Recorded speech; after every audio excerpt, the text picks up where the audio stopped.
नमस्कार, the beginning culture में आपका स्वागत है। आज हम इस वीडियो में बात करेंगे वेदों के बारे में।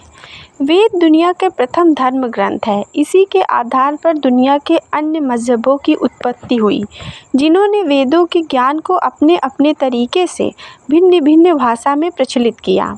वेद ईश्वर द्वारा ऋषियों को सुनाए गए ज्ञान पर आधारित है, इसलिए इसे श्रुति कहा गया है।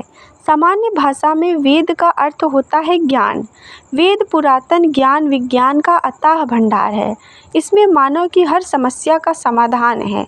वेदों में ब्रह्मा, देवता, ब्रह्मांड, ज्योतिष, गणित, रसायन, औषधि, प्रकृति, खगोल, भूगोल, धार्मिक नियम, इतिहास, रीति रिवाज आदि लगभग सभी विषयों से संबंधित ज्ञान भरा पड़ा है।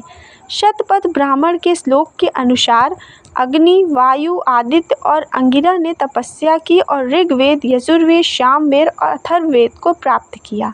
प्रथम 3 वेदों को अग्नि, वायु, सूर्य से जोड़ा जाता है और संभवतः अथर्ववेद को अंगिरा से उत्पन्न माना जाता है।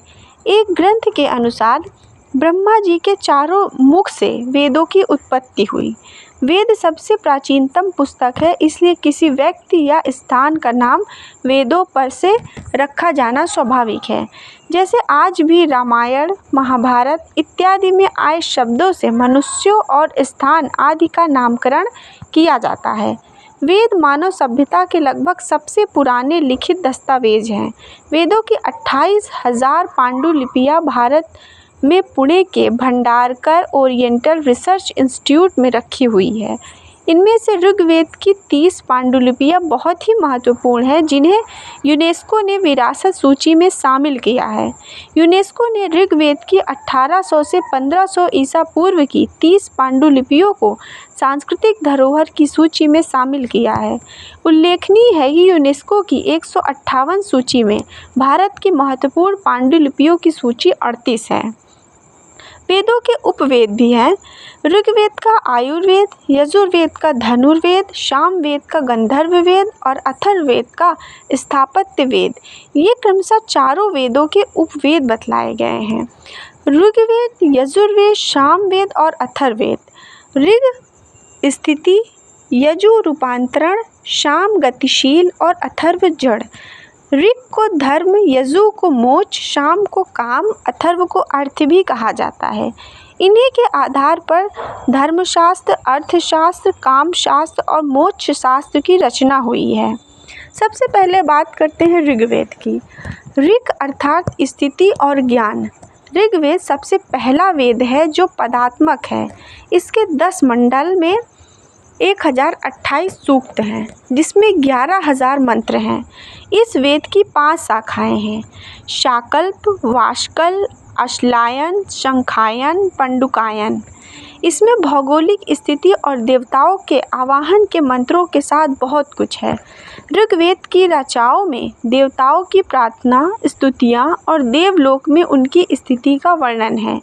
इसमें जल चिकित्सा, वायु चिकित्सा, सौर चिकित्सा, मानस चिकित्सा और हवन द्वारा चिकित्सा आदि की भी जानकारी मिलती है।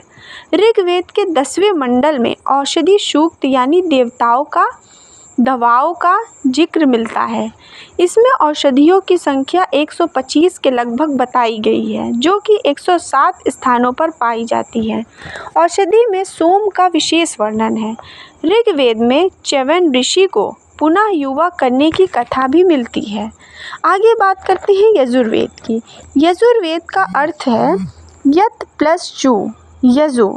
यत का अर्थ होता है गतिशील तथा जू का अर्थ होता है आकाश। इसके अलावा कर्म, श्रेष्ठतम कर्म की प्रेरणा। यजुर्वेद में यज्ञ की विधियाँ और यज्ञों में प्रयोग किए जाने वाले मंत्र हैं। यज्ञ के अलावा तत्व ज्ञान का वर्णन है। तत्व ज्ञान अर्थात रहस्यमयी ज्ञान, ब्राह्मण, आत्मा, ईश्वर और पदार्थ का ज्ञान। यह वेद गद्यमय है। इसमें यज्ञ की असल प्रक्रिया के लिए गद्य मंत्र हैं। इस वेद की 2 शाखाएं हैं, शुक्ल और कृष्ण।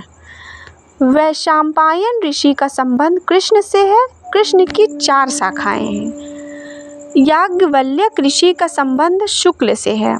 शुक्ल की 2 शाखाएं हैं। इसमें 40 अध्याय हैं। यजुर्वेद के एक मंत्र में त्रिधान्यों का वर्णन प्राप्त होता है। इसके अलावा दिव्य वेद और कृषि विज्ञान का भी विषय इसमें मौजूद है। आगे बात करते हैं सामवेद। साम का अर्थ रूपांतरण और संगीत, सौम्यता और उपासना। इस वेद में ऋग्वेद की रचनाओं का संगीतमय रूप है। सामवेद गीतात्मक यानी गीत के रूप में है। इस वेद को संगीत शास्त्र का मूल माना जाता है।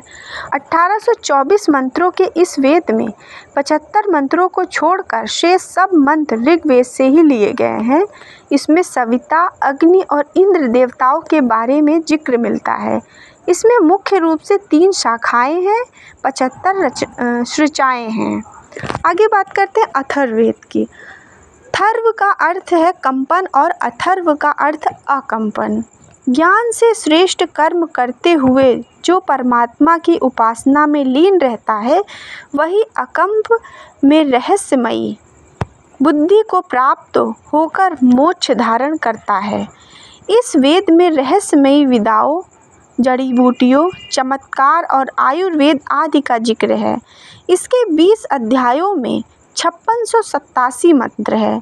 इसके 8 खंड है, जिनमें भेषक वेद और धातु वेद ये 2 नाम मिलते हैं। इस वीडियो में हमने चारों वेद के बारे में बताया है। वीडियो अच्छी लगी हो तो लाइक और सब्सक्राइब करें। धन्यवाद।